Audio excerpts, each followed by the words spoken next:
Sí, eso minimiza.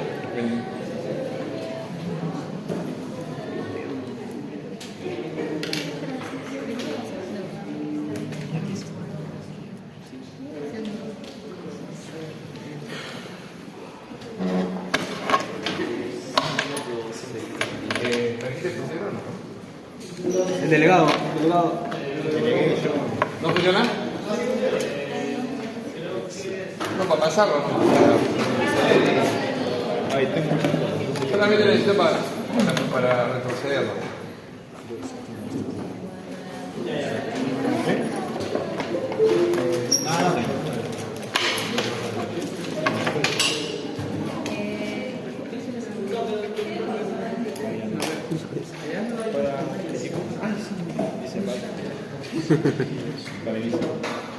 ¿Ya lo puso?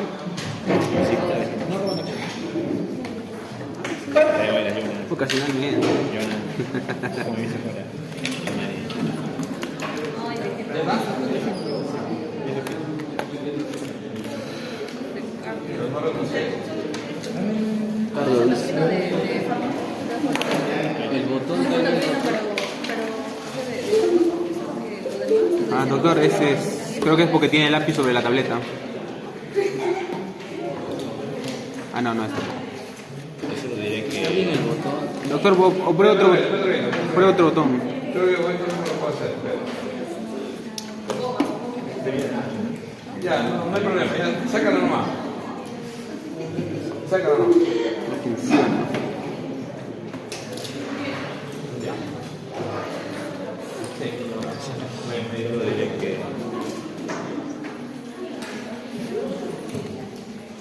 Necesitamos esa producción. Muy bien. Entonces, a hacer esta clase de neurofármacos que ya han tenido, primero la presento, nos hemos visto por primera vez en vivo, ¿no es cierto? Sí. Yo soy el doctor Villar. Vamos a hacer fármaco 2. Justo me demoré un poco porque estaba conversando con el doctor Segura. Y vamos a hacer un curso un poquito diferente a los anteriores, ¿ya? Incluyendo este. Va a ser un sistema que ya lo hemos usado en otras universidades, que es mucho mejor. Van a trabajar un poquito más, pero van a aprender un poco más. O sea, necesitamos establecer un control de lecturas. Porque si no, lo que estamos aprendiendo es un PPT. O sea, por más que yo les hable, yo les puedo resumir, pero necesitamos un control de lecturas. Entonces, cada semana les voy a dejar un pool de lecturas, en realidad una nada más, ¿no? Eso sí, van a necesitar, si no dominan el inglés, van a tener que dominarlo, obligado, todo es en inglés. Y cada uno de esos control de lecturas va a tener un examen los días domingos. ¿Ok? Online, no hay ningún problema. Como les digo, esto funcionó muy bien en otras universidades, bueno, funciona en algunas todavía. Es un sistema que lo implementamos en el 2015 y fue muy bien. ¿Ok? Ustedes tienen acceso a UpToDate, así que es fácil. Imagino que ya lo conocen, ¿no? Lo utilizan. Y en base a UpToDate es la mayoría de los temas que van a leer. Probablemente si se organizan en grupos de estudio, obviamente es más fácil, ¿no? A veces yo he visto que los chicos lo que hacen es, ¿no? Se juntan y uno resume una parte, le resume al otro y con eso lo pueden, ¿no? Dominar todo el tema. Por ejemplo, si hablamos de inhibidores de recaptación de serotonina, yo les hubiese dado una lectura, un artículo del UpToDate, que es prácticamente donde estoy haciendo la clase, ¿okay? Aparte de algunas cosas más que uno puede sacar de otra bibliografía. Pero, por ejemplo, tendrían ya la base bien aprendida. Y ahí hay cosas que en una clase uno puede olvidarse o uno simplemente no da el tiempo para poder hacerlo. Pero van a poder dominarlo de esa manera. Entonces, de esa manera vamos a hacer la fármaco 2, ¿ok? Sí. Fármaco 2, lo vamos a llevar de esa manera. Ahora, igual vamos a seguir haciendo las clases, la vamos a seguir grabando. en la clase de dolor, opiáceos y anestésicos, la debe tener el doctor Belloda grabada mañana y se la subo mañana mismo, ¿ya? Que es la clase final ya. Que esa es básicamente manejo de opiáceos, manejo de dolor y anestésicos. Que no es una clase muy difícil y es algo que hay que tener en cuenta. Esta es la parte, digamos, clínicamente más importante de lo que es el manejo neurológico. Lo que el doctor Ochoa les resumió es todos los mecanismos de acción importantes. O sea, ahí está la farmacología básica. Acá lo que vamos a hacer es manejar, tratar de que ustedes tengan conocimiento sobre todo de dos grupos de fármacos que van a usar toda su vida. Que probablemente algunos de ustedes lo tomen o ya los haya usado. Los antidepresivos, básicamente por los inhibidores de recaptación de serotonina, la fluoxetina, no sé si alguno de ustedes ha usado sertralina, o sea, son de uso muy común en gente joven, ¿no? Por depresión, por trastorno de pánico, por trastorno obsesivo compulsivo, ¿no? Y las benzodiazepinas, que son muy utilizadas sobre todo en ansiedad, algunos son fármacos útiles en convulsión, en epilepsia, y son fármacos muy útiles sobre todo en el manejo del insomnio. Entonces, algunos abusan y vamos a ver un poco de eso. Entonces, vamos a ver en neurofarmacología, ya tienen ustedes la clase de toda la farmacología básica. Ahora vamos a ver fundamentalmente lo que va a ser los inhibidores selectivos de recaptación de serotonina.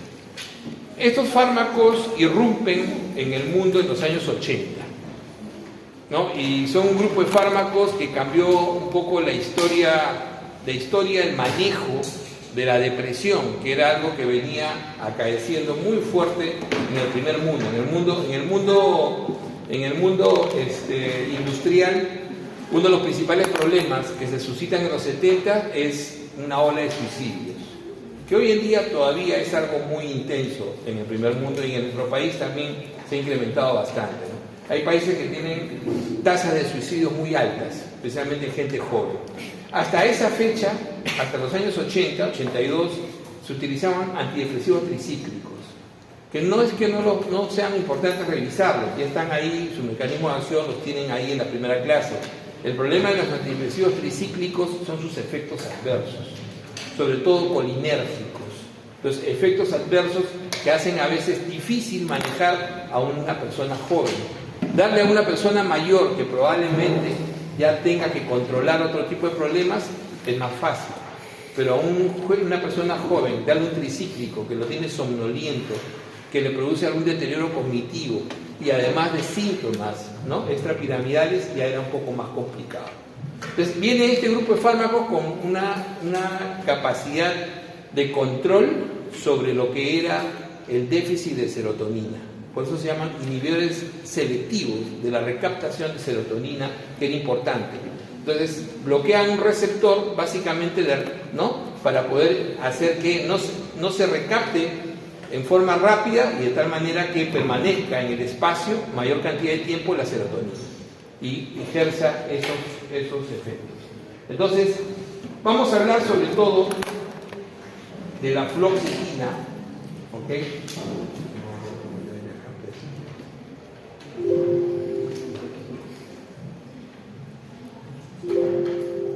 Entonces vamos a hablar sobre todo de fluoxetina.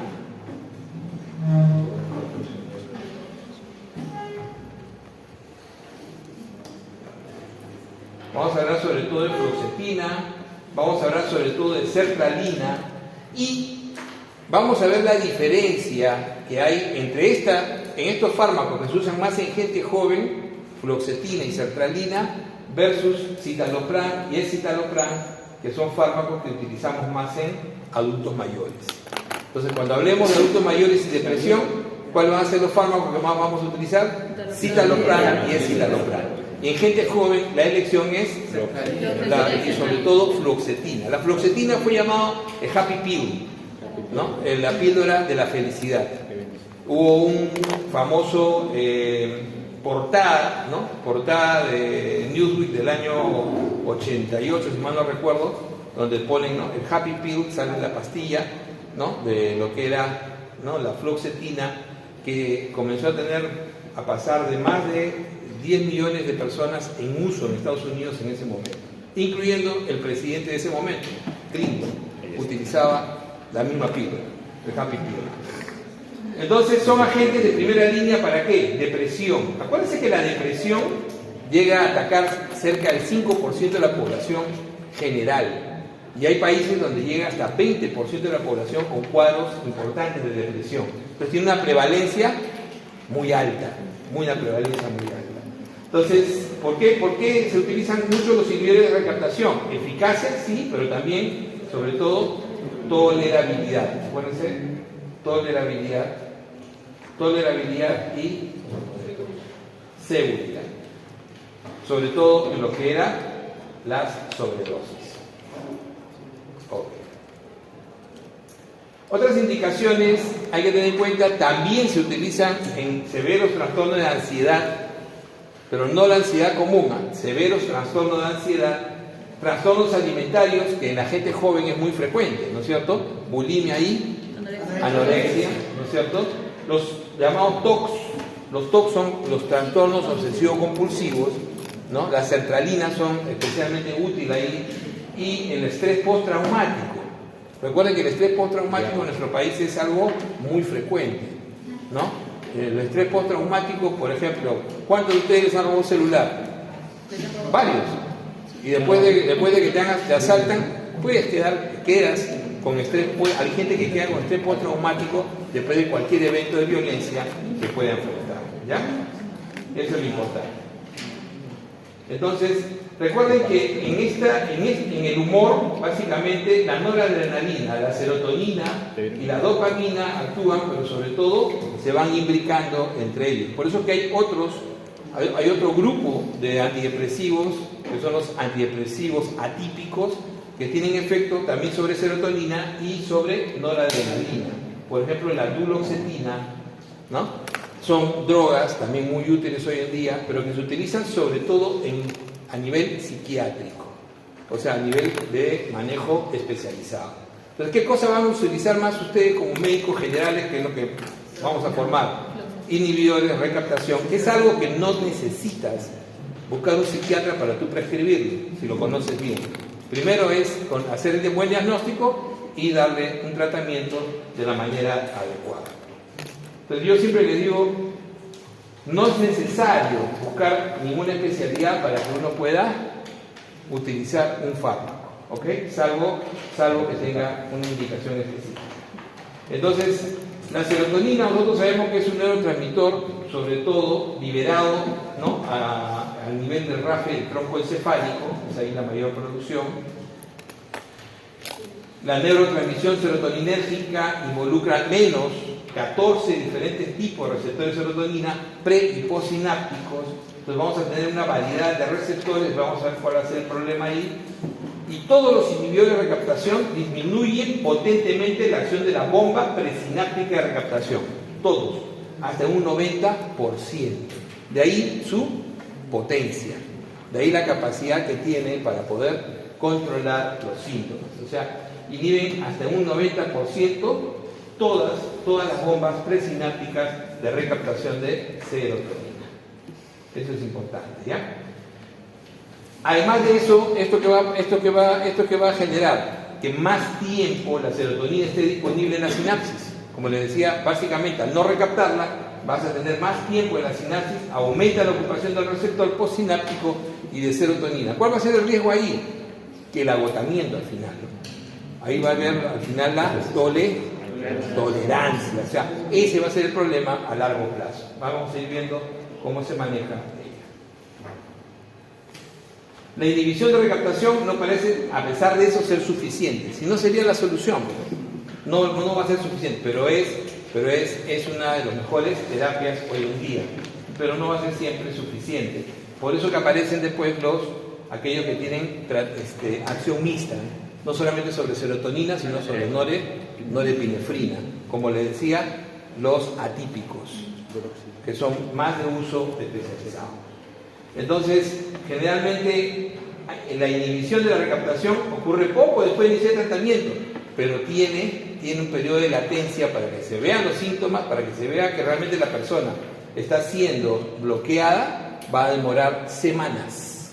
Entonces ahí viene el grave problema.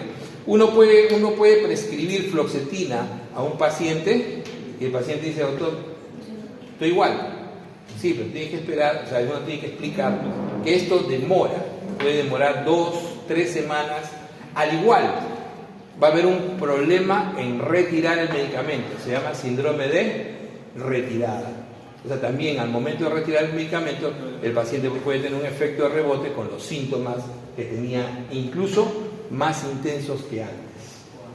Entonces, por eso que toda droga de este tipo, neuropsiquiátrica, tiene que usarse con mucho cuidado. Entonces, los efectos terapéuticos completos no aparecen hasta, como les decía, semanas, 3 a 8 o más semanas después de haber iniciado el tratamiento. Una vez que aparecen, son muy efectivos. El problema es convencer al paciente que tiene que tener paciencia. Entonces, por eso es que muchos de estos pacientes, el que tiene experiencia, los está manejando con 2 drogas al principio. Baja su ansiedad al inicio con un ansiolítico que lo usa por 1 o 2 semanas. Mientras tanto, lo tiene un poco sedado, un poco como se dice, planchado, para que no esté tan ansioso, y después le va retirando la benzodiazepina, que vamos a ver después, y le va dejando el efecto del inhibidor de captación. O sea, es algo muy útil. Lo hacen casi todos los psiquiatras, ¿no? Al principio le dan su fluoxetina a su paciente y le dan alprazolam juntos. Dice, tómalo alprazolam, pero solamente para dormir en las noches. O tómalo, ¿no?, por 1 semana. El problema es que a veces al paciente le gusta más el efecto del alprazolam y no deja de tomarlo. Y como en este país se puede conseguir todo por lo bajo, el paciente que después no deja, exacto, y después vamos a ver cuál es el problema con las benzodiazepinas. Entonces ahí uno tiene que tener mucho cuidado. La respuesta clínica puede requerir, como dice, efectos posteriores adicionales, o sea, va en el tiempo, y sumándose los efectos van uno viendo a veces hasta el segundo mes. Durante la semana va a modificar y se va modificando los receptores, ¿no? Los cambios varían según el subtipo, o sea, va a ir modificándose incluso la misma biología del receptor con el uso del medicamento. Entonces, ¿inhiben qué cosa en concreto? La bomba de recaptación, así es, y aumenta la ocupación del receptor postsináptico de serotonina, ¿ya? Y ahí lo tienen, ¿no es cierto? Ocupa la bomba de recaptación, básicamente, y lo ven ustedes ahí la bomba, ¿no? Va a ocupar la bomba de recaptación, haciendo que la serotonina se quede mucho mayor tiempo en el espacio pre y postsináptico. Y, como decíamos, son selectivos porque tienen relativamente poca afinidad por otros receptores. O sea, hay, pero tienen muy poca afinidad, ¿no? Lo que se llama el efecto alostérico es muy bajo, ¿no? Sobre todo, aquellos efectos secundarios que pueden involucrar noradrenalina y dopamina van a ser mucho menores. Entonces, la ventaja de los inhibidores de captación es menos efectos adversos, menos somnolencia. Uno de los grandes problemas de las drogas neuropsiquiátricas es la somnolencia. Nadie puede trabajar con somnolencia. Entonces es difícil. Más bien, fluoxetina y sertralina tienen la característica de producir insomnio. Entonces, si yo te doy una droga que te produce somnolencia, ¿a qué hora tú la vas a prescribir? Yo te digo, dale la noche. O sea, si cualquier droga que le des que produzca somnolencia, la darás en la noche. Entonces, ¿esta droga a qué hora la darás? Las 8. En la mañana. ¿Qué? Porque esta produce insomnio. No, ¿cuál? La que son Las inhibidores de recaptación, como les decía, producen lo contrario, producen insomnio. Mientras los otros neuropsiquiátricos producían somnolencia, y ese es el gran problema, a pesar de que lo dabas en la noche, aún se despertaban todavía con sueño, porque era un efecto a veces muy retardado. Este de acá te produce insomnio, entonces no lo puedes dar en la noche, porque si no el paciente no duerme, lo darás al despertar. Entonces, típicamente estas drogas, o sea, ahí tienen que aprender cuándo se da una droga. Típicamente esta droga se tiene que dar en la mañana. O sea, todo el que tome un antidepresivo clásico, inhibidor de recaptación, tiene que tomarlo en la mañana. Entonces, esa es una de las mejores indicaciones que van a haber. Por eso que vamos a ver la absorción. Se absorbe muy bien, alcanza niveles plasmáticos en un plazo aproximado en promedio de 8 horas. Los alimentos no afectan la absorción, excepto en la sertralina, hay que tener en cuenta que se absorbe más rápido cuando se toma con alimentos. Entonces también eso es bueno. Entonces la sertralina, ¿con qué lo darán? Con el desayuno. Con el desayuno. Entonces ahí tú vas sacando cómo debes prescribir los fármacos. No es cuestión solamente de decir, toma esto acá, no. Tienes que indicarle al paciente cómo los debe tomar. ¿Ya? Esa es una buena prescripción. Después de la absorción, se une a proteínas plasmáticas. Si se une a proteínas plasmáticas, eso incrementa su vida media. Esto va a ser de vida media larga. Y vamos a ver que sus vidas medias son larguísimas, ¿no? Pero también y si se distribuye bien, si pasa al cerebro, ¿qué significa? ¿Es lipofílico o es hidrofílico? Lipofílico. Entonces tiene características lipofílicas y al tener una buena cantidad unido a proteínas tendrá una vida media prolongada. Muy bien. Vamos a ver ahora un poquito antes, ¿no? Metabolismo, absorción. El metabolismo y la eliminación es principalmente el hígado. Casi todas estas drogas neuropsiquiátricas es el hígado, ¿no? Donde se van a metabolizar. El metabolismo básicamente, excepto de la fluvoxamina, produce metabolitos también activos. Eso también pasa con las benzodiazepinas. Cuando yo genero metabolitos activos, ¿qué significa? Que mi acción se va a ver prolongada en el tiempo. O sea, voy a tener una acción prolongada, muy prolongada. Por lo tanto, los efectos adversos también van a ser prolongados. Recuerden que es el mismo mecanismo. O sea, tanto el mecanismo bueno como el malo se prolongan. Así que hay que tener en cuenta eso cuando se ven efectos adversos. ¿Ya? La fluoxetina produce un metabolito que es la norfluoxetina, que inhibe potentemente la recaptación, que tiene actividad antidepresiva. Esa es la ventaja de la fluoxetina, que es el fármaco más utilizado en el mundo para el manejo de la depresión mayor. Es el fármaco de elección en la depresión de la gente joven. En la gente joven. En la gente joven. La vida media, miren ustedes, más o menos van a ver, miren las vidas medias. Citalopram se usa más en adultos mayores. 36 horas, miren esa vida media brutal. El citalopram igual. Fluoxetina 4 a 6 días y su metabolito activo llega hasta los 16 días. Fluvoxamina 15 horas y la paroxetina 24 horas. Por ello es que paroxetina es una droga que hay que mirarla bien, porque es una droga muy útil en aquellos que tienen muchos efectos adversos, especialmente en aquellos que tienen daño hepático. Y tienes que darle la droga, porque de esa manera sus efectos van a ser menores en el tiempo. Me olvidé de apagar, disculpe, ¿no? Ya. Entonces, disculpe, ¿la paroxetina es para jóvenes? Pues es una droga intermedia. O sea, puede ser útil en cualquiera de ellos, pero sobre todo en aquellos que tienen daño hepático. O sea, la idea es esa, ¿no? Por su tiempo de vida que es menor, junto con la fluvoxamina, pero la paroxetina tiene mejor efecto. Es una droga que se utiliza en aquellos que tienen algún grado de daño hepático. Recuerden que hay gente joven que tiene daño hepático. Puede tener daño hepático por hígado graso, puede tener daño hepático, especialmente en nuestro país, por hepatitis B.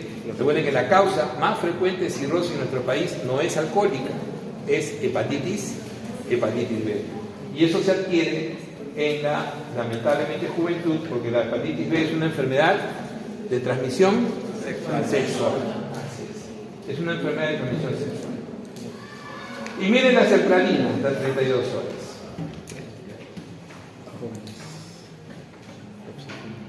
Entonces, estos inhibidores de recaptación pueden inhibir enzimas hepáticas de la citocromo P450. ¿Qué paso es ese?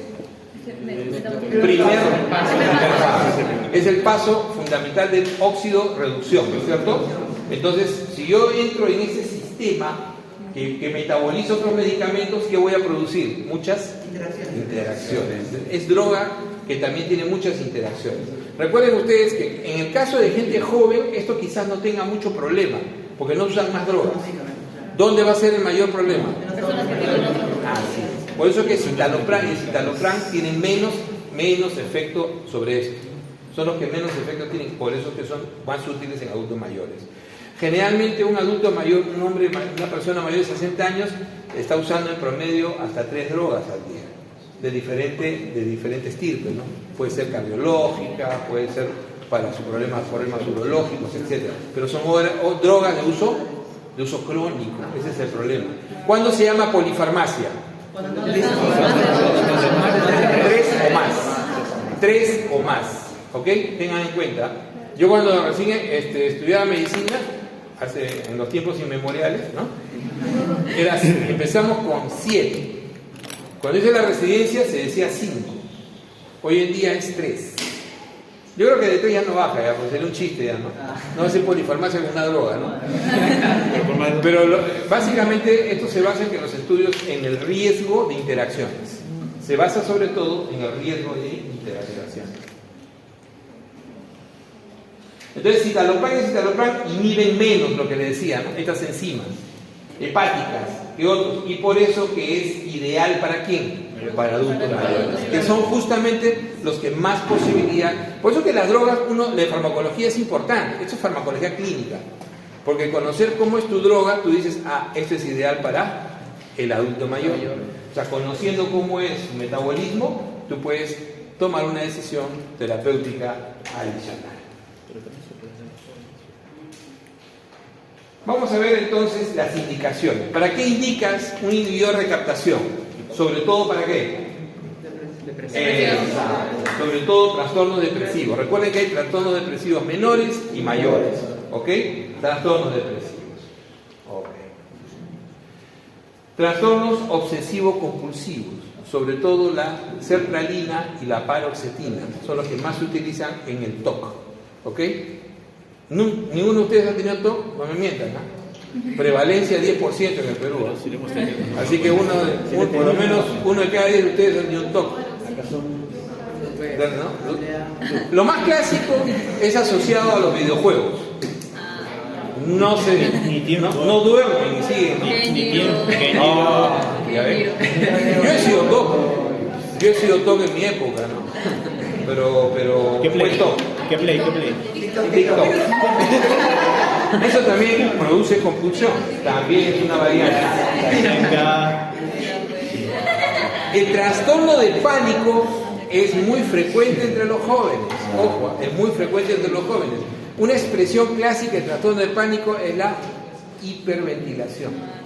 Es la hiperventilación. ¿Ok? Entonces, ese es muy frecuente. ¿Verdad? Entonces, es muy frecuente. Las fobias. La agorafobia es una de las más frecuentes, ¿no? La agorafobia, la claustrofobia, ¿no? Las fobias, bien se manejan muy bien.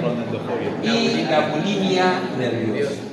Sobre todo, la anorexia, no hay droga que realmente sirva. En la bulimia sí, pero no hay droga que realmente se haya demostrado que cambie la anorexia, excepto lo que es básicamente el manejo psicoterapéutico, ¿no? Estas son las principales indicaciones. Entonces, un IRS debe iniciarse con su dosis mínima efectiva. ¿Por qué? Porque recuerden que todo neuropsiquiátrico se inicia con la dosis más baja para ir evaluando no es para ver el efecto, sino cuál es el efecto adverso, no el efecto bueno, sino el efecto adverso que puede ir presentando. La tolerancia es importante, ¿ok? Muchas de estas drogas producen náusea, pueden producir vómitos, pueden producir cefalea, pueden producir visión borrosa. Entonces, esos síntomas se van a presentar tempranamente. Se utilizan procesos de prueba-error. ¿Cuál es la dosis? Usualmente la dosis es 20 a 40 el rango, ¿ya? 20 a 40 miligramos de fluoxetina, por ejemplo. Pero tú usas dosis error, entonces le das 10 miligramos al inicio, ¿no? De ahí le subes a 20, lo mantienes con 20 un mes, y el paciente al mes dice, doctor, soy el hombre más feliz del mundo. Tranquilo, lo dejas en 20, ¿no es cierto? Pero si al mes te dice, he intentado suicidarme, lo vas a hospitalizar, porque todo intento de suicidio es hospitalización y lo subirás a 40. ¿Así? Así es. Y probablemente llegues hasta la dosis tope, que va a ser 80 miligramos.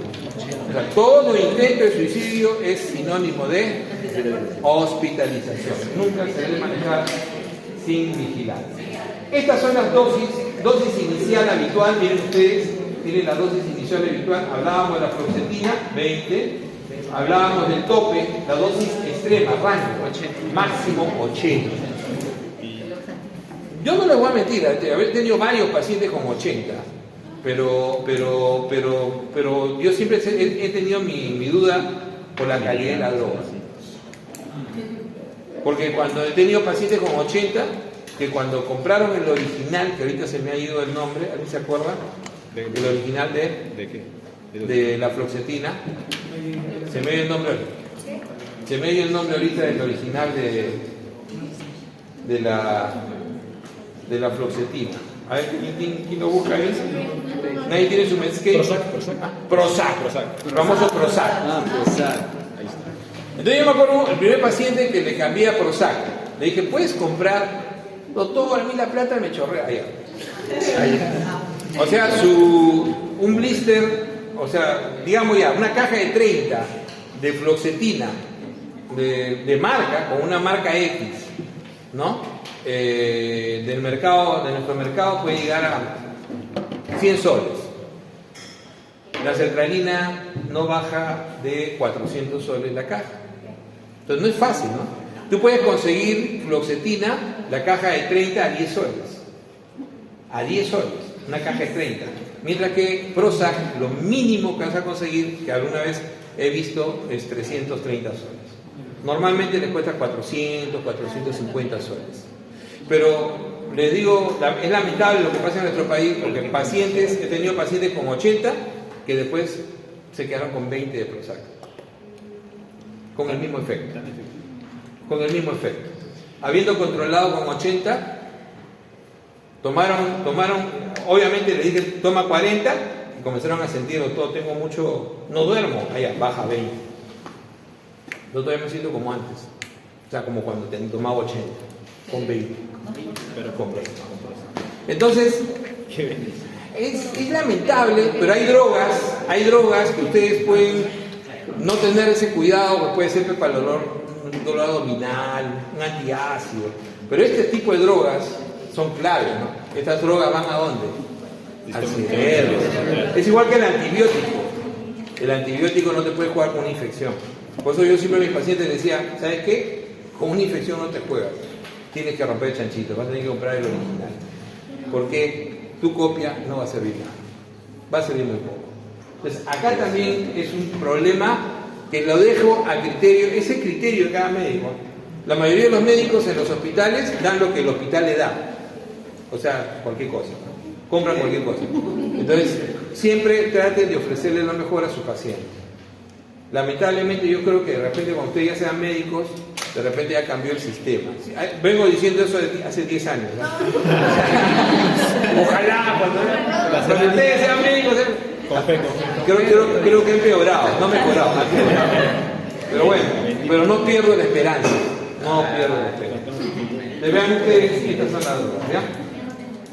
Entonces, vamos con efectos adversos. Acá viene la parte más interesante. Entonces, comunes, miren ustedes, comunes, náuseas, sequedad de boca, dolor de cabeza, insomnio, a veces heces blandas. La disfunción sexual es muy frecuente y por eso es que algunos pacientes recientes, como es gente joven, ¿no? Que le das, me dice, doctor, mi humor está muy bien, ya no estoy deprimido, pero no me veo con María Pareveído, ¿no? Nada. Entonces lo único que queda es darle la otra droga, ¿no? Porque no es preferible darle un sildenafilo. Aquí no le vas a quitar su droga, que está evitando que probablemente se suicide algún día.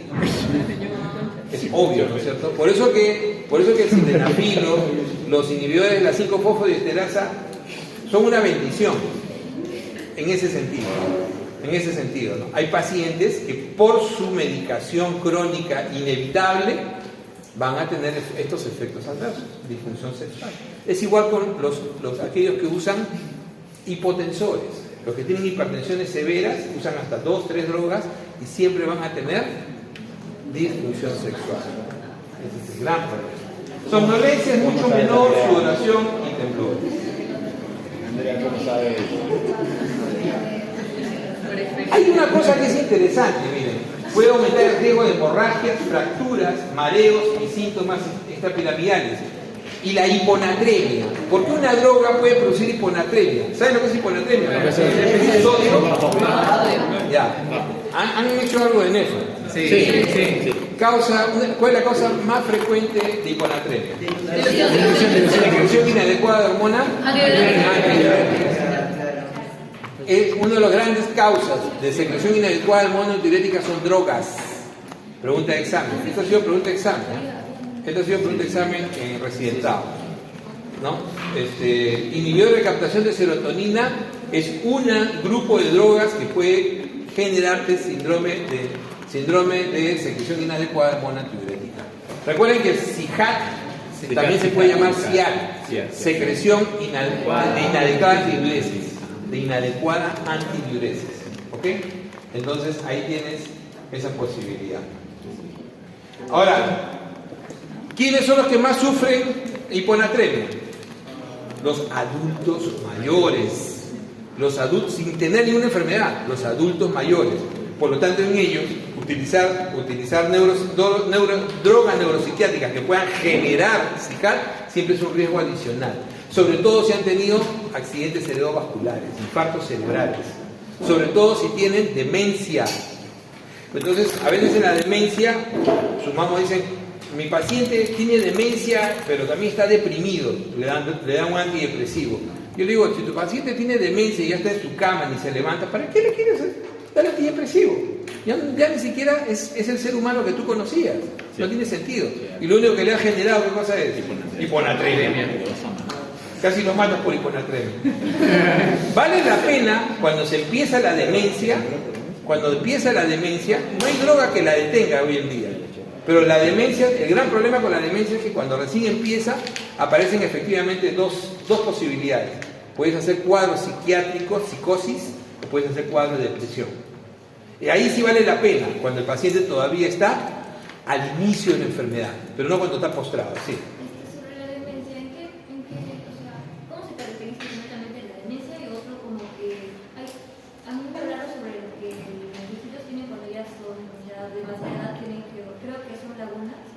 No, lo que pasa es que tú estás confundiendo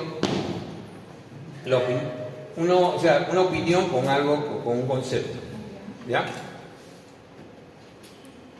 Lo que te hace ser humano es la cognición. Empecemos por ahí. Tu cognición es tu capacidad de memoria, razonamiento, pero sobre todo memoria, ¿no? Resolución de problemas, es lo que tú dices, razonamiento, decisiones ejecutivas, cálculo.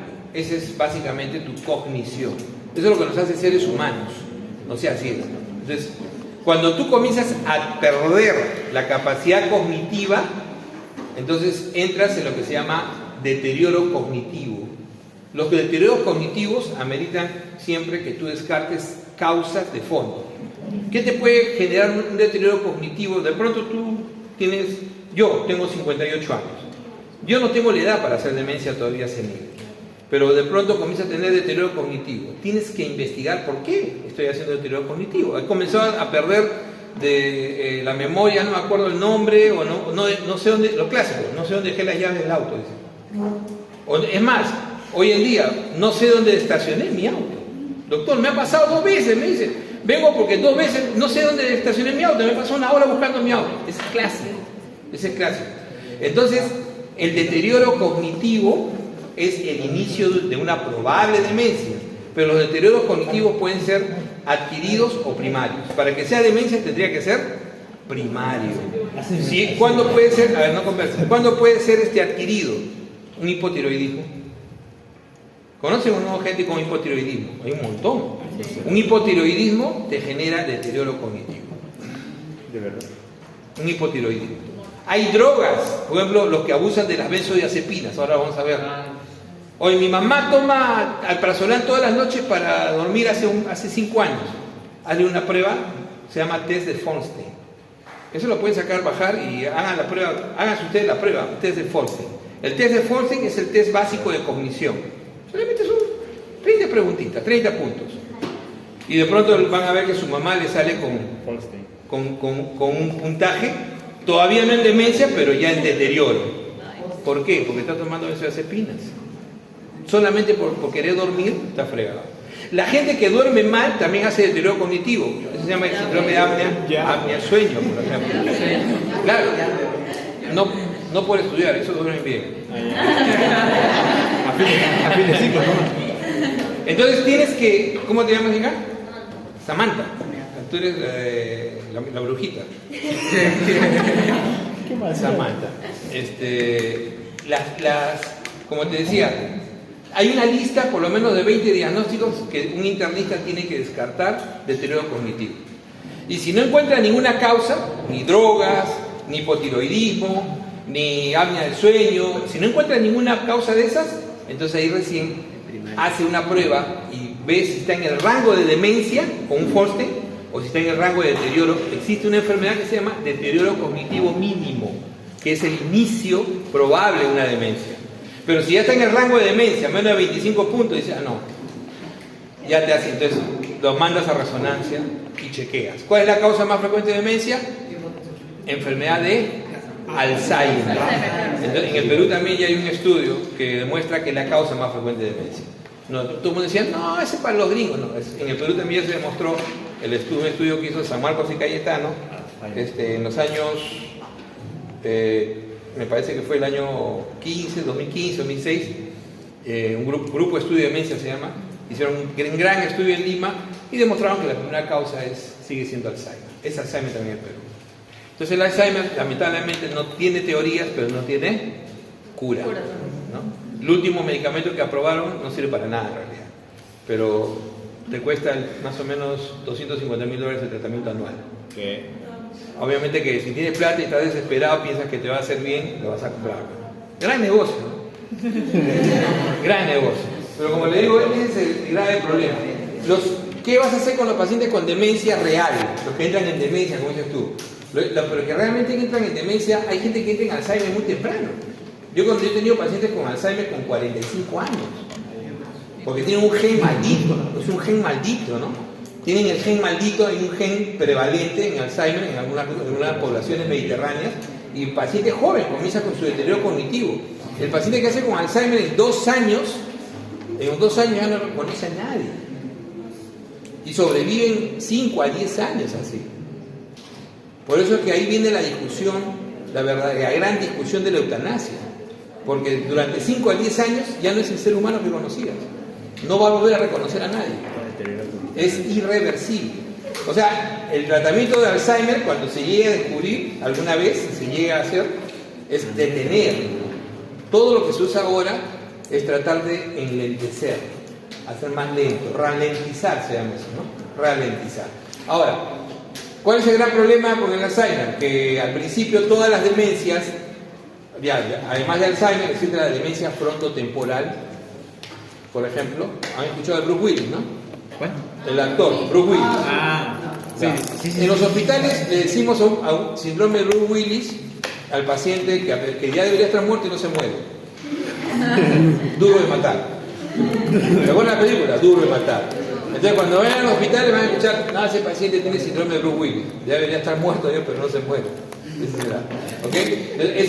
Pobre Bruce Willis ha hecho un fronto temporal. Como lo hizo, por ejemplo, este actor famoso, Robin Williams. También hizo un fronto temporal, terminó suicidándose. Y hacen severas depresiones. Por ejemplo, los frontos temporales hacen severas depresiones. ¿Y qué hizo Robin Williams? Se suicidó. Y todo el mundo dijo, ¡ahí está la depresión! La depresión no, tenía demencia. No era depresión, tenía demencia. Tenía una demencia frontotemporal. Existe la demencia del cuerpo de Lewis. O sea, hay 4 tipos de demencias clásicas, ¿ya? Y existen demencias asociadas a enfermedades degenerativas, incluso demencia asociada a Parkinson. Hay gente que hace Parkinson y le va muy bien, hay gente que hace demencia asociada a Parkinson. Entonces, la demencia más frecuente es Alzheimer, ¿ok? Es Alzheimer. Y cuando tengas una duda, la brujita, cuando tengas una duda, test de Folstein, test de Folstein, con esto, ¿ya? Es fácil aplicar un test de Folstein, es muy fácil, ¿ok? Primero aplíquenselo ustedes, por si acaso. Busquemos. Entonces, miren ustedes lo interesante de esta tabla. Deterioro cognitivo, déficit cognitivo, que es lo más frecuente que producía los tricíclicos y los antidepresivos antiguos. Casi cero, miren, citalopram para un adulto mayor, fluoxetina, pero miren la fluoxetina, cero. Entonces, ¿es una droga útil o no? Sí. Claro que sí, le evitamos, por eso que es preferible dar esta droga a dar un tricíclico, porque míralo cómo estás evitando. Al final, ¿qué eres tú? Eres cognición. Eres cognición. El efecto anticolinérgico, que es el otro gran problema, cero. Pero mira lo que sí se suma, disfunción sexual. Ahí viene el negocio, ¿no? Ya saben ustedes. Sexual, ¿no es cierto? Ahí tienen algunos otros problemitas. Es un problema grave. O sea, si bien es cierto, citalopram es ideal porque en los adultos mayores, porque sabemos que tienen menos problemas de interacciones medicamentosas, no sé, pues, hemos dicho eso, pero hay un problema, el QT prolongado. Sobre todo estas dos drogas que son muy utilizadas. Yo a veces a los psiquiatras les decía, venían a mis pacientes y decían, déjale citalopram. Y yo le digo, ya, pues le haremos un electro. ¿Por qué tiene que ser electro? Bueno, tú eres psiquiatra primero. Pero no por eso no debes dejar de leer tus efectos adversos. Tienes que medir el QT. Más de 500 no puedes utilizar esta droga. Entonces el problema que si encima le das otra droga que puede... Hay varias drogas, hay varios grupos de drogas que pueden prolongar el QT. ¿Se acuerdan de la pandemia? La primera droga que se comenzó a utilizar, que no servía para nada, pero la hidroxicloroquina. Nosotros publicamos rápido una alerta que después la replicó la Sociedad de Cardiología una semana después, pero la publicamos nosotros primero, que lo primero que tenían que hacer para usar su hidroxicloroquina era medir el QT, porque la hidroxicloroquina, y especialmente la cloroquina que comenzaron a usar unos locos, es prolongación del QT. Y encima peor si es que tienes alguna otra droga que uses prolongación del QT. ¿Qué problema te puede traer la prolongación del QT? Eso tiene que conocer. Puede producir torcida de puntas, que es un tipo de paro cardíaco, suicidal point. Puede producir torcida de puntas y paro cardíaco. O sea, se mueren, pues.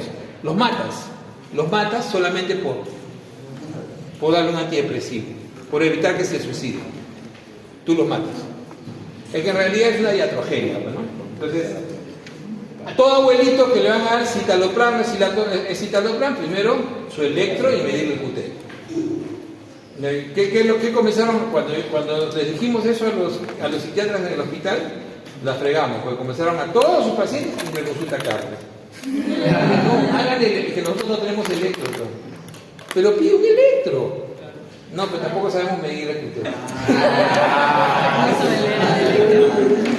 No es fácil, ¿eh? No es fácil. O sea, pero entonces,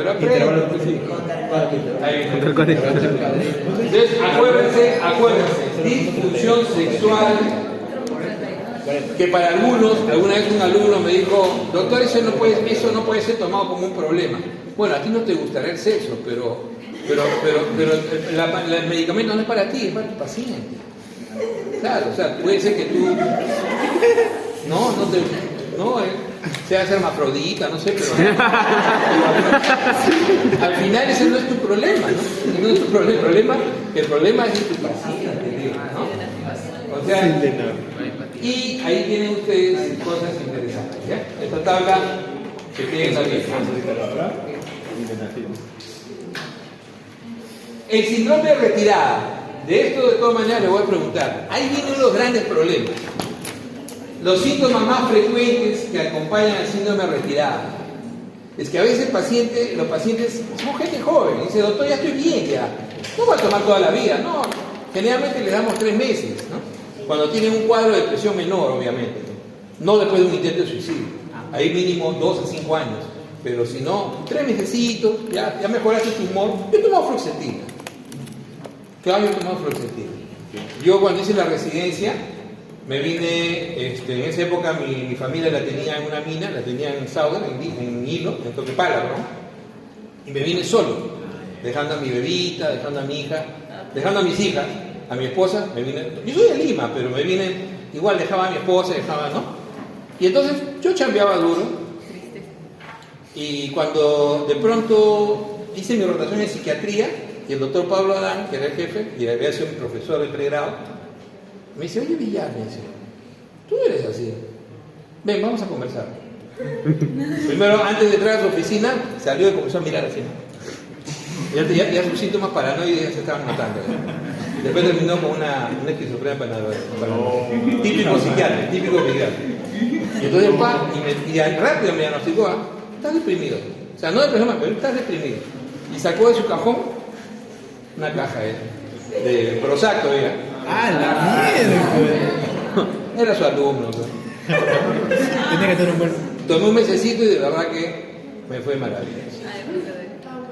Porque en realidad, ¿quién no se va? Muchos de ustedes de repente vienen a estudiar de provincia. Y al principio es duro. A pesar de que en mi caso yo estaba en la casa de mis padres, pero igual, no es como si estuviera solo. No estaba con mi esposa, entonces es duro. Entonces yo tomé 30 días nomás. Mínimo 30, máximo 3 meses para esos problemas menores. Pero el problema no lo puedes quitar de un día para otro. Y ahí me acuerdo que Pablo me dijo, el doctor Adán me dijo, ¿sabes qué? No te olvides, cuando vas a terminar de tomar, me avisas para darte otra caja, pero ya no de Prozac, sino de otro, para que comiences a tomar el otro y vas a ser retirada. Porque si no vas a hacer síndrome de retirada. Y vas a estar peor. Pero no solamente es que tus síntomas de depresión pueden aumentar, sino puedes producir disinesia. ¿Qué es eso? Movimientos involuntarios. Comienzas a tener movimientos involuntarios, disinesias. Puedes tener, miren, náuseas a raíz de la retirada. Puedes tener letargo. Puedes tener cefalea o dolor de cabeza, parestesias. Puedes tener problemas de equilibrio. Le quitas a un abuelo porque ya no quiere tomar y se cae. Se fractura la cadera. Le estoy hablando de un paciente que llovía, fracturó la cadera. ¿Qué pasó? No sé, doctor, yo me sentí mareado. ¿Has hecho algo? La presión, todo está bien, doctor, tomo mis medicamentos. Es más, hace 2 días dejé de tomar esa porquería que me estaban dando para depresión.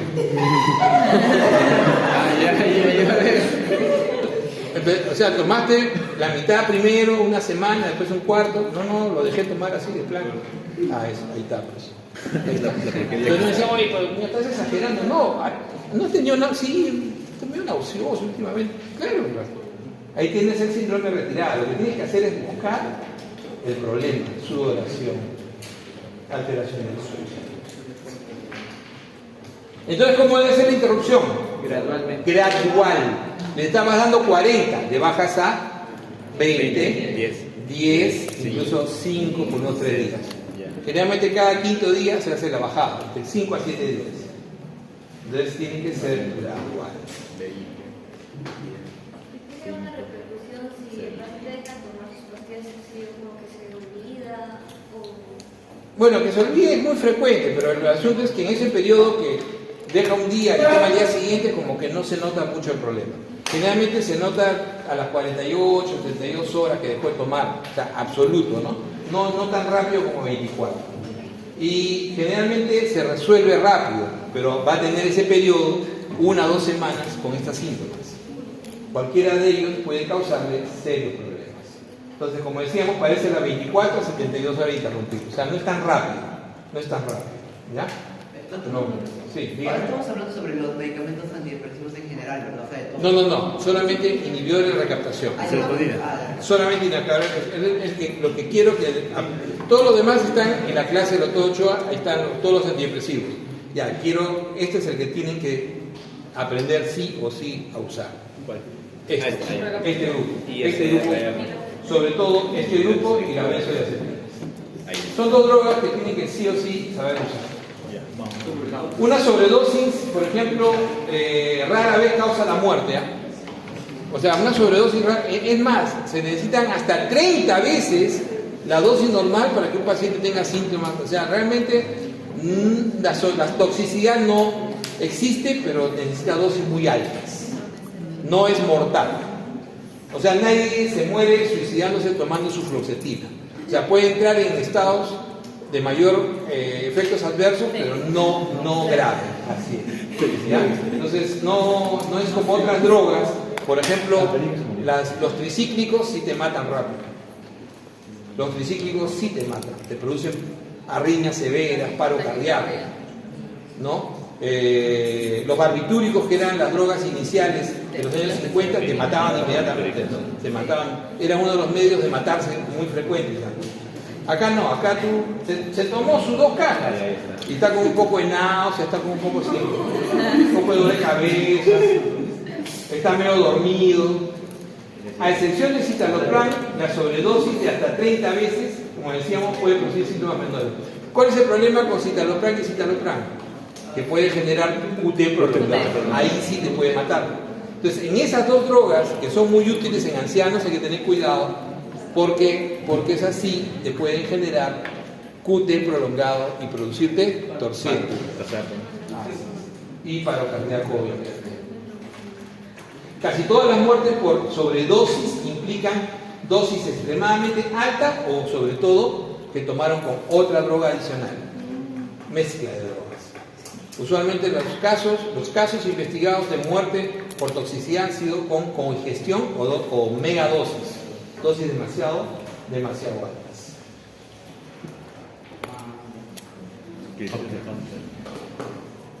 Como es una droga que va a incrementar la cantidad de serotonina, ¿no es cierto?, en el espacio presináptico, puedo generar lo que se llama el síndrome serotoninérgico. Entonces, los toxisindromes, que es algo que lo van a revisar más en neuro, los toxisindromes, el síndrome colinérgico, ¿no?, por ejemplo, existe el síndrome serotoninérgico, que es una posibilidad de la toxicidad, raro. Algunas personas pueden hacerlo más rápidamente. ¿Por qué creen? Por daño hepático, muy bien, por daño hepático. Entonces, algunos lo van a hacer más rápido por daño hepático. ¿Qué síntomas tiene el síndrome serotoninérgico? Existen los criterios de Hunter, ¿ya? Y te dice que si uno de los siguientes condiciones te puede deducir que eso es un síndrome serotoninérgico. Clonus espontáneo. Clonus es un movimiento involuntario de alto rango. Un movimiento, ¿no? El paciente ni se da cuenta que lo está haciendo, ¿no? Un movimiento involuntario de alto rango. No es un temblor, es un movimiento involuntario. Okay. Clonus inducible significa, pones al paciente, por ejemplo, boca arriba, le doblas la rodilla sobre el pecho, ¿no? Y de pronto el paciente comienza a patear, así, su pie. Ese es un clonus inducible. Okay. O agarras el brazo del paciente, se lo doblas y comienza él solito a hacer eso. No se da cuenta. ¿Qué te pasa? No sé, doctor. Comienza a mover su brazo. Ese es un clonus inducible, ¿no? Y asociado generalmente a agitación y diaforesis, si es que es inducible. Espontáneo si es solo. Clonus ocular y agitación. El paciente mueve sus ojos sin que lo pueda controlar, se mueven, pero no es un nistagmo. El nistagmo es un movimiento errático. No, este de acá es el ojo. Se mueve por todos lados. ¿Y tú crees que qué le pasa a este pata? Es un clonus ocular. Asociado a agitación. Temblor e hiperreflexia. El paciente está temblando y tiene hiperreflexia. Esa puede ser la otra. Hipertonía, el paciente está totalmente rígido, catatónico se llama eso, y la temperatura superior a 38 grados. También el serotoninérgico te puede dar hipertermia, no se llama fiebre, pero ¿no? Generalmente va viniendo, no todo está con fiebre, claro, está con hipertermia, ¿no? Con clonus ocular o clonus inducible. Entonces, cualquiera de estos Es para que sepan, ¿no? Te va a dar la idea de que este paciente podría estar haciendo un síndrome serotoninérgico, que es una toxicidad. Ahora no vamos a hablar de cómo es el manejo. Obviamente lo primero es retirar el medicamento. Lo primero en el manejo de lo siguiente siempre va a ser hidratación, forzar diuresis, pero va a haber otras cosas más. Así es.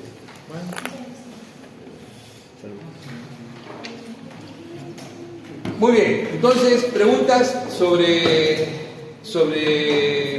depresión y inhibidores de recaptación. ¿Dudas? Sí. Yo creo que la serotonina está implicada, por ejemplo, en la peristalsis. Entonces, si hago una inhibición, podría afectar también. ¿No de peristalsis? Yo había leído un artículo que también la serotonina implicaba para la peristalsis. Había este cambio de las bacterias que podía. O sea, puede disminuir la peristalsis, ¿te refieres a eso? Sí, puede disminuir. Pero como terapia, o sea, como que esa es una indicación clínica, no. Probablemente se puede utilizar en aquellos que tienen peristalsis incrementada. ¿Quiénes tienen peristalsis incrementada? Generalmente los que tienen síndrome de colon irritable.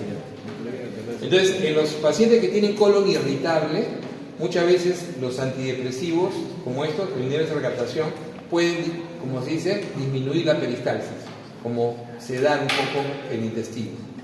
Yo te digo, yo tengo pacientes con este problema y nunca les doy drogas, porque es cambiar moco por babas. O sea, está bien, le calmas el intestino. O sea, ¿qué significa eso? Que ya no va. ¿Cuál es su molestia? Que va 3, 4 veces al día al baño, ya, esa es tu molestia. ¿Te produce algún problema? No, pero me fastidia ir tantas veces al baño, sí. Pero cuando tomes la pastilla, de repente vas a tener insomnio, de repente vas a tener disfunción sexual, de repente te da el efecto contrario, te da somnolencia alguno. O sea, ¿te das cuenta? Entonces, siempre hay que tener en cuenta que no es la droga idealmente la solución, salvo que el problema sea muy serio. Un colon irritable es un problema cuando el paciente se deshidrata, cuando el paciente comienza a tener problemas de erosiones en el ano. Pero si vas al baño 3, 4 veces al día y tu única molestia es ir al baño, mejor, pero al menos no eres estreñido. Yo digo, hace poco he hablado con una paciente de eso, no lo entiende, porque generalmente el que tiene colon irritable es una persona ansiosa, de un perfil muy alto de ansiedad. Entonces es una persona que todo el tiempo demostrar todos los días, al principio me ha escrito así, 3, 4 veces al día, y no solamente te escriben, te mandan audios y quieren que los escuches. Claro, es así, ese tipo de pacientes es así, tú tienes que entenderlo. Cuando tú asumes un paciente, tienes que entenderlo. Hasta lograr convencer a la paciente, porque generalmente son mujeres, hasta lograr convencer de que eso es el mal menor. O sea, esta paciente que les cuento, por ejemplo, que es la última que he tratado, que la sigo tratando, en un momento, obviamente, no la convencía mucho y se fue a un gastro. Y el gastro le dio 2 drogas, le dio sulpiride y no me acuerdo qué le dio, creo que paroxetina. Y terminó desmayada en un banco, hizo un síncope. Y de ahí me contó que toda una serie de efectos adversos, que decía, pero ha cambiado moco por baba. Yo te dije, si tú vas a un gastro te va a dar droga, pues lo único que saben hacer, meter el tubo y darte una droga. Eso no es medicina. Eso no es medicina. O sea, tú tienes que evaluar qué cosa es lo mejor para tu paciente. Pero lo que tienes que hacer es convencer. Es difícil. Claro, tú lees eso y dices, ¡ay, tengo la solución! Con eso le cedo. Claro, con eso le cedes. ¿Y los efectos adversos? Toda droga te va a generar efectos adversos. ¿Alguna otra pregunta? Vamos a ver ahora, miren, el paciente, arriba la persona está y abajo está tranquila. Tuvo ansiolisis, le dieron diazepam, que va a terminar, ¿no? Que va a terminar. ¿Cuál es el sistema de control en el cerebro básicamente? El sistema GABA. Y este sistema GABA va a prevalecer, va a incrementarse gracias a que aperturan los canales de cloro para poder hacer posible que haya mayor acción GABA. Entonces las benzodiazepinas empiezan con esta droguita, el Valium. el diazepam. Fue la droga, antes del happy pill, esta era la droga de los años 40, 50 en el mundo. Tómate un Valium para que duermas tranquilo. Entonces era la droga ideal para dormir. El problema de insomnio era uno de los grandes problemas que acechaban al mundo desarrollado, ¿no? Sobre todo. Entonces ahí fue una de las drogas y comenzó, vamos a ver, toda la serie de problemas que trajo después el uso del Valium, ¿no? Como decía, en 1955 fue aprobado por el FDA. Las benzodiazepinas, sobre todo, se unen a receptores ácido gamma, pero los GABAérgicos tipo A. Los GABAérgicos tipo A. Responsables de la mayor parte de la neurotransmisión inhibidora. En el sistema nervioso central. Entonces, va a incrementar la inhibición. Por lo tanto, va a haber varios efectos, no solamente ansiolisis. También va a disminuir tu transmisión y, por lo tanto, una convulsión te la va a el exceso de excitación sobre el músculo, placa mioneural, relajación muscular. Entonces ahí te vas dando cuenta de todos los efectos, ¿no? Entonces es una acción inhibidora al sistema nervioso central y su objetivo importante, por ejemplo, ¿no? De lo que había sido en un momento el alcohol, barbitúricos, los relajantes musculares para tener esa misma acción. Los receptores GABA son canales iónicos de cloruro dependientes de ligandos, o sea, son cloruro dependientes. Entonces, el ácido, como decíamos, GABA, ¿no? El gamma aminobutírico, según esos otros receptores, aumenta la cantidad de corriente de cloruro generada por el receptor. Ese es el efecto. Las benzodiazepinas aumentan el efecto inhibidor del GABA al aumentar la frecuencia de apertura de canales. Entonces se incrementa mayor veces la apertura. Entonces ese es el efecto fundamental.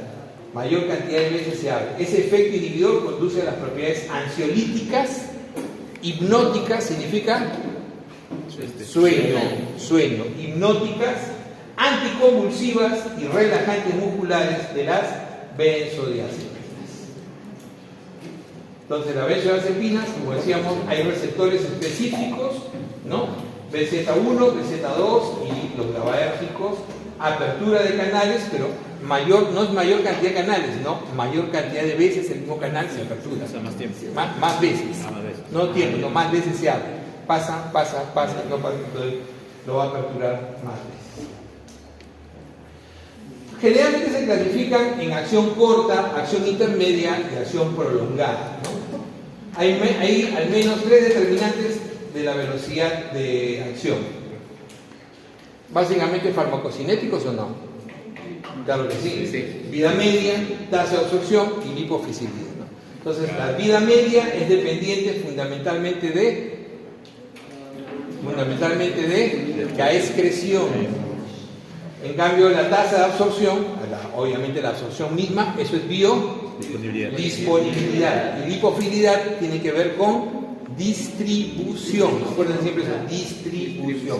Entonces ahí tienes, ¿no? Ahí tienes prácticamente todos los efectos farmacocinéticos clásicos.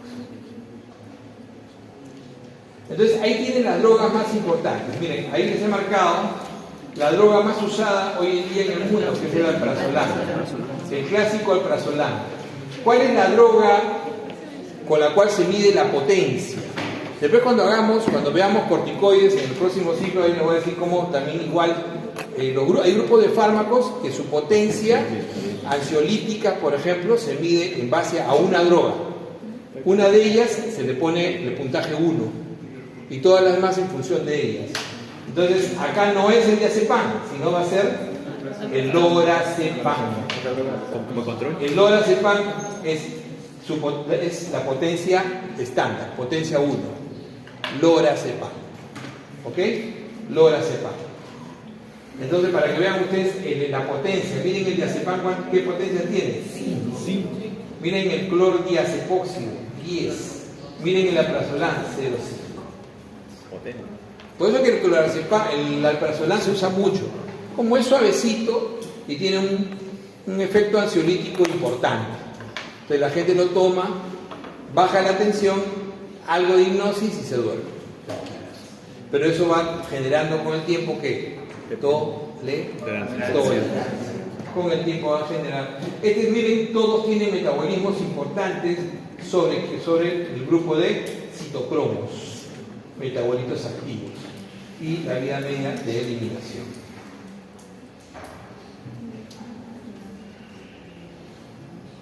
Entonces tenemos típicamente de acción larga y de acción corta. Recuerden siempre estas drogas. El midazolam es una droga de inducción generalmente anestésica, o sea, actúa tan rápido que te la ponen y rico duermes y ya con eso te inducen al sueño, y en ese momento ya el anestesiólogo te puede colocar otras drogas, te puede intubar, ¿no? O sea, generalmente, ¿qué es lo que más utilizas en una emergencia? Midazolam. Con eso al paciente lo sedas rápido para hacerle cualquier procedimiento sin problemas, ¿no? Sin problemas, midazolam. De ahí los de acción corta, alprazolam, lorazepam. El lorazepam sobre todo muy utilizado en adultos mayores, también en convulsión, ¿ok? Y de ahí tienes de acción intermedia, hoy en día se usa muchísimo el clonazepam. El clonazepam, además, el ribotril clásico, es el nombre comercial, o sea, del original. El clonazepam además tiene un efecto antiepiléptico importante y sobre todo efecto sedante importante, hipnótico. Y ahí tienes el clásico diazepam, que es la droga madre de todas ellas, que es la que tiene todos los efectos de este grupo. O sea, es anticonvulsivo, potente, es ansiolítico, es hipnótico y es miorelajante. O sea, tiene los efectos muy, muy fuertes en los 4 sentidos clásicos de la benzodiazepina. Ya se van dando cuenta cuáles son los 4 grandes efectos de la benzodiazepina, ¿no es cierto? Ansiolítico, miorelajante, hipnótico y anticonvulsivo. Eso es lo que tienen que siempre tener. Son drogas que siempre vamos a utilizar. Ahí, no, pero tú vas a hacer ¿cómo se llama?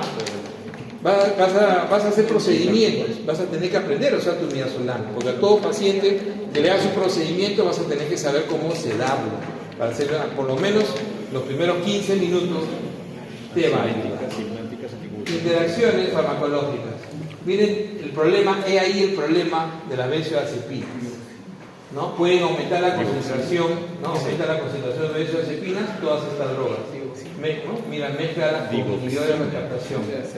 Isoniazida, nuestros pacientes hoy día estaban hablando, ¿no? Muy fuerte de que ha salido un reporte de incremento del número de tuberculosos en el Perú, ¿no? En San Marcos. En San Marcos. En San Marcos vi que había aparecido algún caso. Entonces, isoniazida es una de las drogas fundamentales disminuye su concentración, carbamazepina, levodopa, cafeína, y farmacodinámicas aumentan los efectos depresores, y eso puede, ¿qué es lo que puede pasar? Una benzodiazepina puede generar depresión respiratoria, el paciente puede, ¿no?, comenzar a respirar muy bajo y entrar en paro respiratorio. Entonces, combinado con antidepresivos, neurolépticos, anticonvulsivantes y, por ejemplo, el alcohol. Mucha gente se ha suicidado tomando benzodiazepinas con alcohol, ¿okay? Haciendo una combinación de benzodiazepinas y alcohol. En la historia, ¿no? Entonces, la farmacocinética, el diazepam tiene una vida media larga porque el hígado lo oxida, ¿no? Es un proceso lento y se metaboliza en oxazepam, que es un ansiolítico activo, muy parecido a la fluoxetina. ¿Se acuerdan que la fluoxetina también generaba un metabolito, ¿no? Norfluoxetina. Norfluoxetina también generaba el mismo efecto. Eso con respecto al diazepam. La mayoría de las benzodiazepinas se absorben completamente, pero tienen diferentes velocidades de absorción. Cuanto mayor la lipofilidad de una benzodiazepina, más rápido ingresa al cerebro y por lo tanto produce mayor efecto ansiolítico. Y eso es importante, ¿no? Mayor efecto ansiolítico.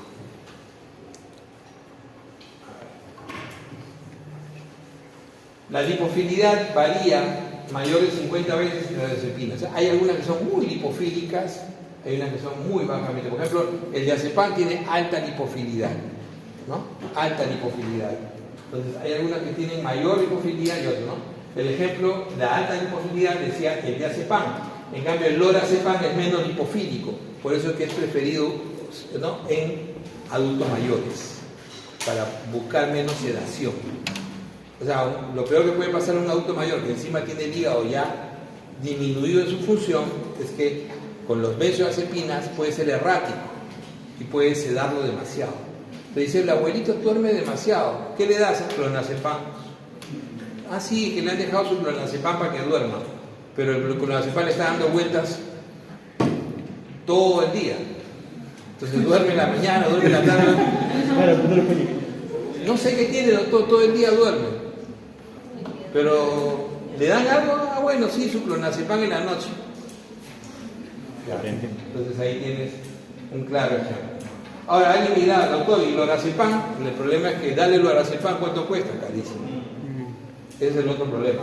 Entonces le van a dar clona porque no hay lora. ¿Y quién quiere que el viejo no duerma? No friega toda la noche. Ese es el gran problema también, ¿no? Por eso que mucha gente cuando a mí me dicen, ¿qué hago con, oye, tengo problemas, mi papá, mi mamá, bueno, ya a la edad de nosotros, de la mía, mi viejo tiene más de 80 años, por suerte yo no tengo totalmente operativo, pero hay gente que tiene ya sus cuadros, ¿no?, de cierta demencia. Ya es difícil manejar. Por eso las casas de reposo son ideales, porque ahí los pueden controlar. En cambio, en la casa, cuando están en sus casas, ¿qué es lo que suelen hacer? No sedan. No sedan. Va a un médico de Padomi y ya, déjale 7 gotas de alcohol en la noche, o dale una tableta de alprazolam. Y el pobre viejo después está dormido todo el día. Se aspira y después está... ¿Tiempo? Pensé que me decían. Indicaciones de la benzodiazepina, creo que ya la saben, ¿no es cierto? Ansiolítica. Ahora, el ansiolisis, que es el que le da realmente su mayor expectativa de uso, hay varios subtipos de ansiolisis, ¿no? Por ejemplo, los episodios maníacos del bipolar. Claro, la ansiolisis en el episodio maníaco del bipolar. Acuérdense que el bipolar es maníaco y depresivo, ¿no? En su fase maníaca le puede hacer ansiolisis.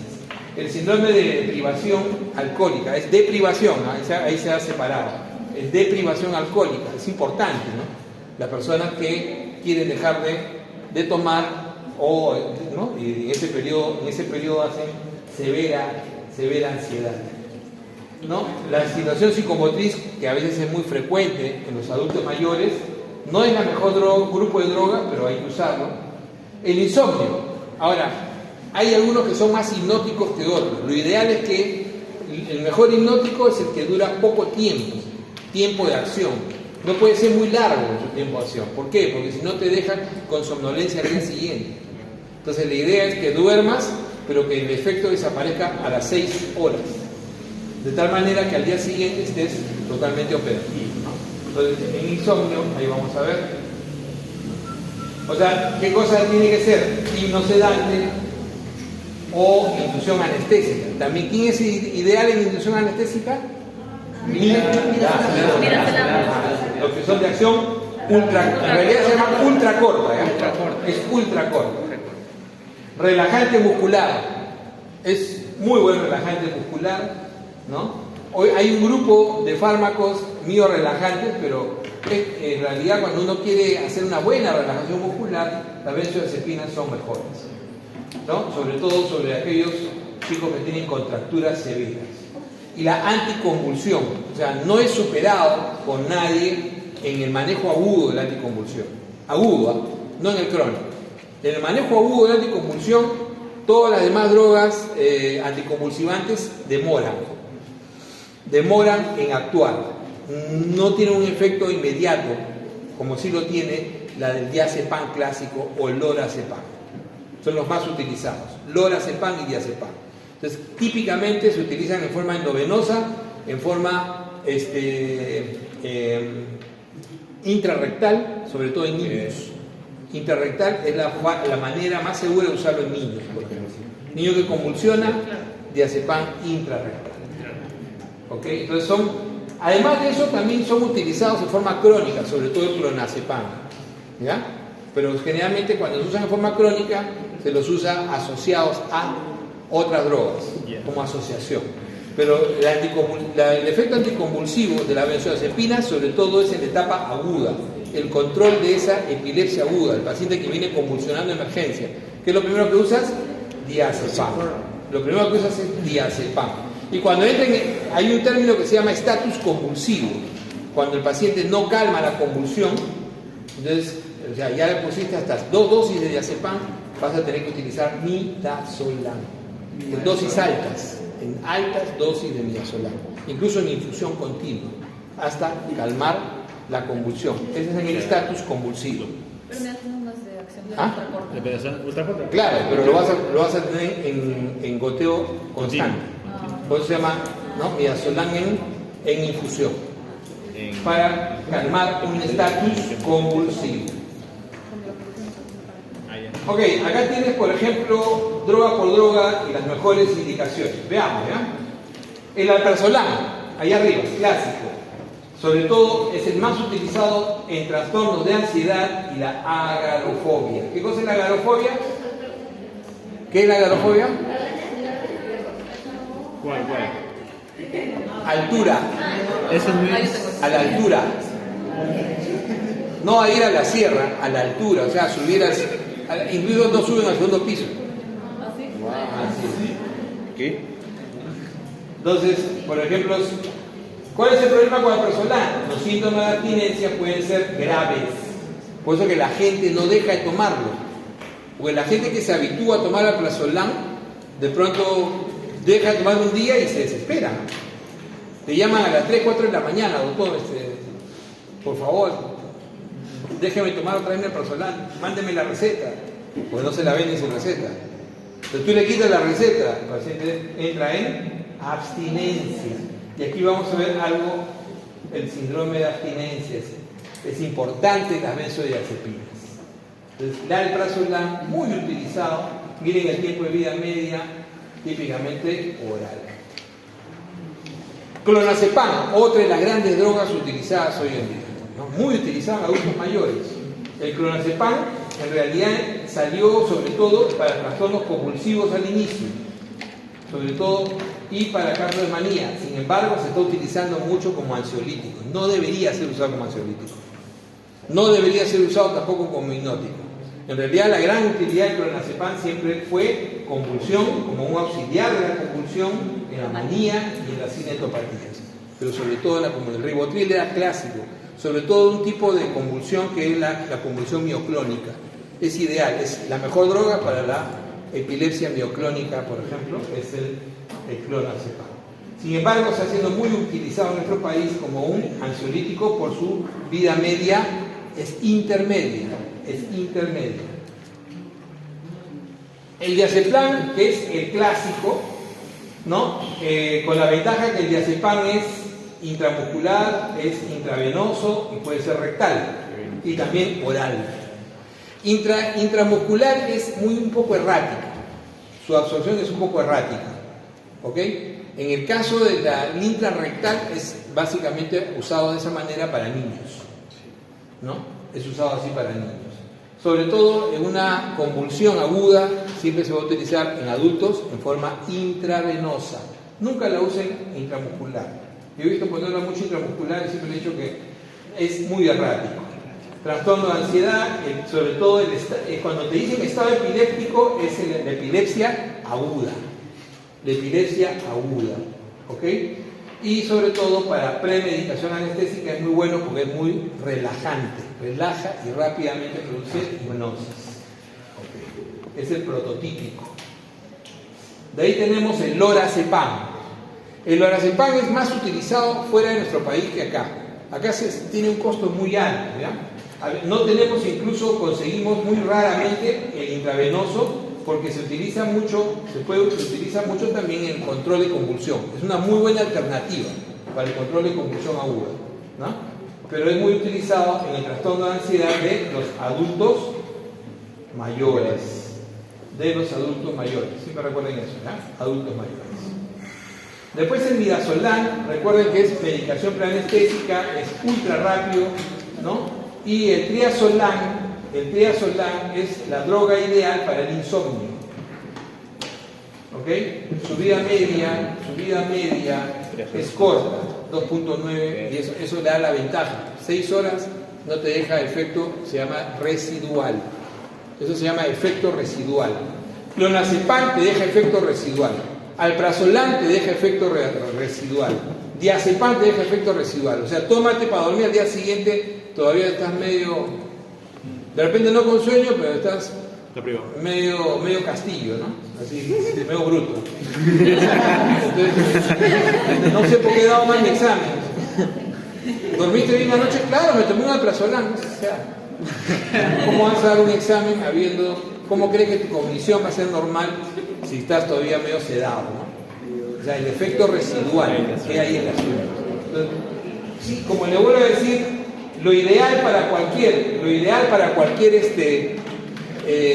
hipnótico es vida media corta, que no deje efecto residual.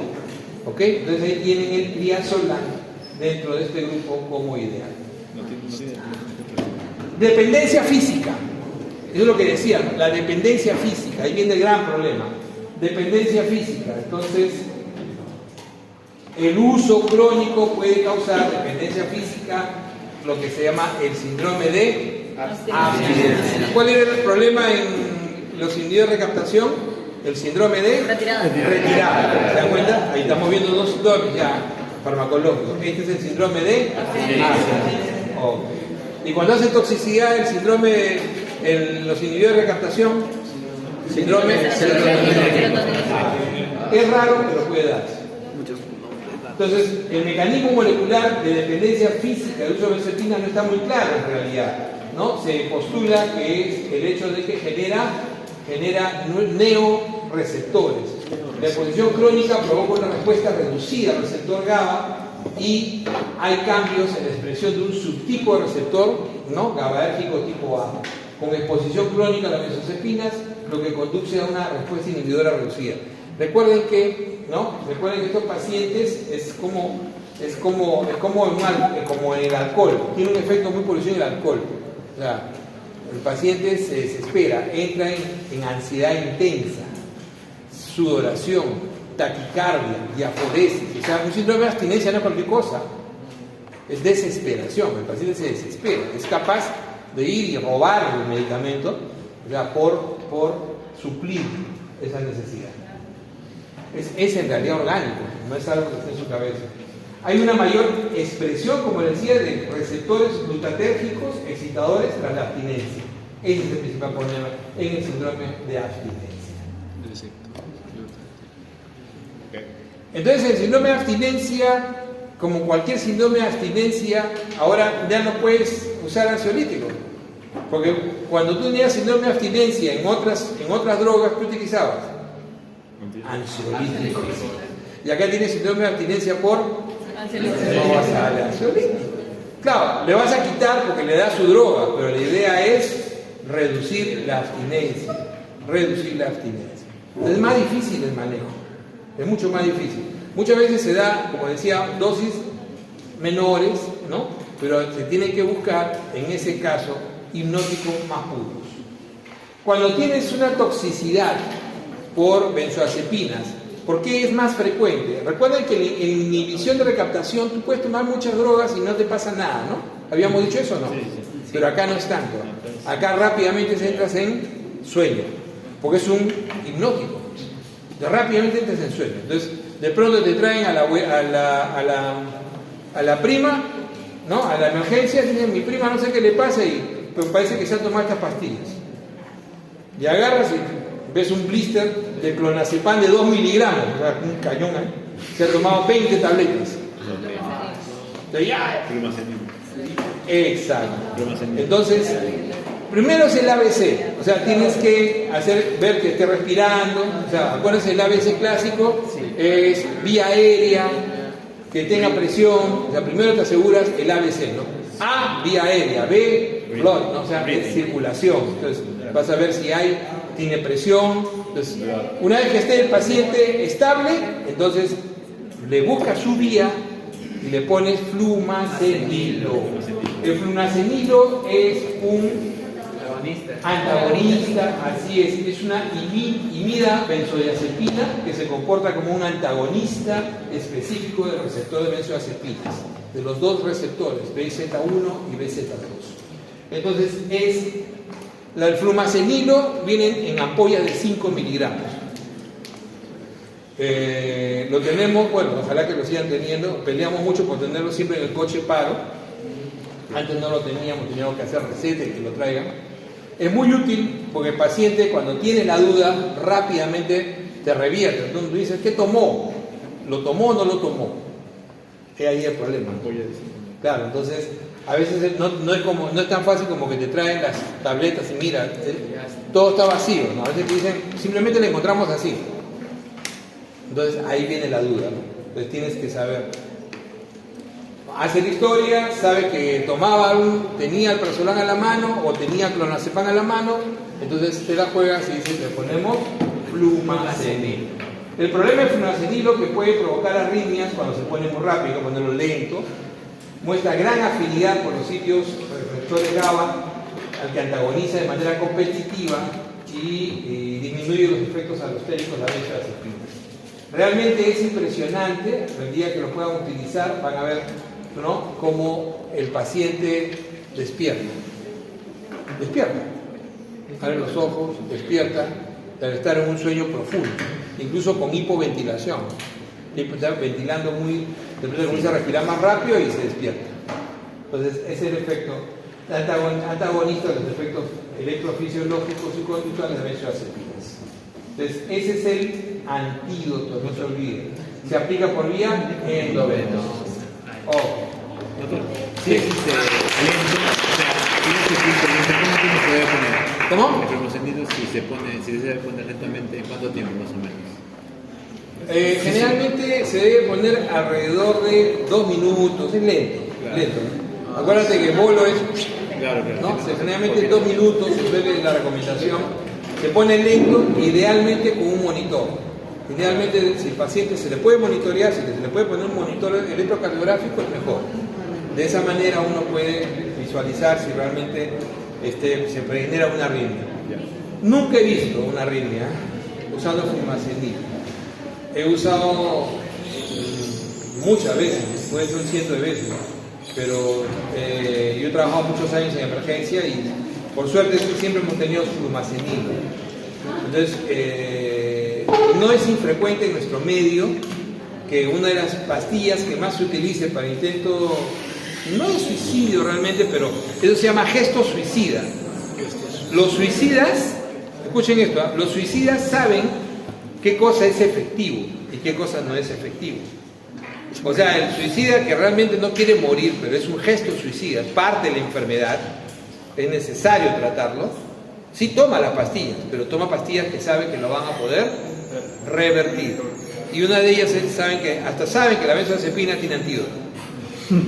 ¿Ok? Entonces, claro que ha habido gente que a veces lo ha tomado ahí sí, mezclado con alcohol y generalmente viven solos y es otra cosa. Se van a aspirar y se van a morir de todas maneras. Pero generalmente los que tienen gestos suicidas a veces no son depresivos. Los gestos suicidas también son parte de la neurosis histérica. ¿Ok? Sí. Yo, cuando era niño, iba bastante a Tehuala, porque mi hermano tenía problemas de y veía que cuando tenían un ataque epiléptico, Silencio. ponían así interbucular ese campo. Tenía epilepsia. Sí. Como te digo, sí, esa es una práctica errada, ¿no? O sea, siempre decíamos, pero es que las enfermeras a veces, en el momento que está en convulsión, ellos te dicen, doctor, pero es imposible cogerle una vena, porque está en convulsión. Entonces por eso lo ponen intramuscular. Yo no digo que no se puede usar, pero la absorción es errática. No es lo ideal. Por eso en un niño lo ideal es rectal, la vía rectal. Ahora, en un adulto ideal es coger una vena, pero si no tienes vena, tendrás que ponerle intramuscular. Y yo me acuerdo que, por ejemplo, cuando paraba cada sedación y había deterioro cognitivo, a la larga, cuando le hacían cada vez que se administraba, al final había dificultad para hablar, se olvidaba de... No, pero eso se llama síndrome postictal. Ese es por parte también de... No, es de la epilepsia, no de la droga. No de la droga. No de la droga. Es el síndrome posictal. O sea, cuando una persona convulsiona, queda una secuela que revierte. Puede durar hasta 20 minutos. Los síndromes posictales son muy variados. Lo más frecuente es que el paciente quede en amnesia anterógrada. O sea, no recuerda nada del momento del episodio, ¿no? No retrógrada. Retrógrada que no recuerda lo anterior. Era distinto porque... No, como te digo, pues, lo más frecuente es que haga amnesia. Es lo más frecuente. Pero muchos pacientes pueden hacer en el síndrome posictal psicosis. Pueden volverse agresivos. Así es. Pueden hacer estados de psicosis, pueden hacer estados de befrenia agresiva, de manía. Los mismos fármacos que Así es. esos... Pero no es el fármaco. Ese es el estado posictal. O sea, es el estado cuando la convulsión ha cedido. El cerebro en su fase de recuperación, ¿no? Lo más usual es que te deje en un estado de deterioro de memoria nada más, ¿no? O sea, abre los ojos y no se comunica bien al principio. Pero hay pacientes, como te digo, que en el estado posictal pueden entrar incluso en cuadros de agresión, psicosis, quieren escapar, tratan de escapar, de salir de improviso. ¿Y esas cosas no tienen nada que ver con el fármaco? No es con el fármaco. El fármaco lo que te puede provocar es cuando le has puesto mucha dosis, es que lo cedes demasiado y entre paros respiratorios. O sea, un riesgo, escuchen, un riesgo de la benzodiazepinas cuando se usan en dosis muy alta es que te puede generar paro respiratorio. Porque no solamente es depresivo del sistema respiratorio, sino que además te miorrelaja demasiado. Entonces, si le has puesto demasiada dosis, tu inspiración, ¿de qué depende? Músculo. Es músculo. Entonces, no hay fuerza muscular. Entonces, el paciente entra en paro respiratorio. Ese es un riesgo de una dosis muy alta. En niños, a veces se calcula mal la dosis, sobre todo cuando en realidad no se sabe la dosis, el que lo está tratando no sabe la dosis y lo hace al ojo. Ponle media polla. El chiquito no pesa nada, entonces hay que saber la dosis. Antiguamente había una droga que no está acá ya, porque está prohibida, que se llamaba flunitrazepam. Era un ansiolítico. Era una benzodiazepina que después se descubrió que tenía efecto psicodélico, alucinógeno. Y el flunitrazepam hoy en día es una droga que se utiliza mucho entre los drogadictos. O sea, se utiliza mucho, es una droga muy buscada por los adictos a los psicotrópicos, ¿no? El flunitrazepam, en la época que yo hice internado, por ejemplo, era la droga ideal para sedar a los niños. Era muy bueno para la sedación de niños. Venía, ¿no? Se llamaba Rohypnol, ya me acordé. El famoso Rohypnol. Hoy en día todavía existe como Rohypnol, pero como les digo, se fabrica en los países del este y es básicamente tráfico de drogas. Claro, es tráfico de drogas. Es una droga prohibida ya.